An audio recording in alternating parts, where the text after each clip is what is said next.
Narasaraopet YCP వర్గపోరు తాడేపల్లిలోని CM camp కార్యాలయానికి చేరింది.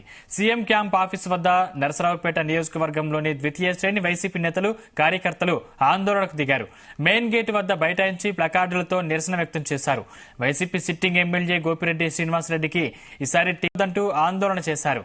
నియోజకవర్గంలో ఎమ్మెల్యే భూ కబ్జాలు, దందాలు, దాడులు చేస్తూ భయభ్రాంతులకు గురి చేస్తున్నారని ఆరోపించారు. సొంత పార్టీ నేతలు, కార్యకర్తలపైనే అక్రమ కేసులు పెడుతూ వేధిస్తున్నారని ఆవేదన వ్యక్తం చేశారు. కానీ అక్కడ ఏమైనా సరే తాడేపల్లి వెళ్లి జగన్మోహన్ రెడ్డి గారి సమక్షంలోనే మాకు అన్యాయం జరుగుతుంది, మాకు న్యాయం చేయండి, మేమందరం కూడా రాజశేఖర రెడ్డి గారి అభిమానంతో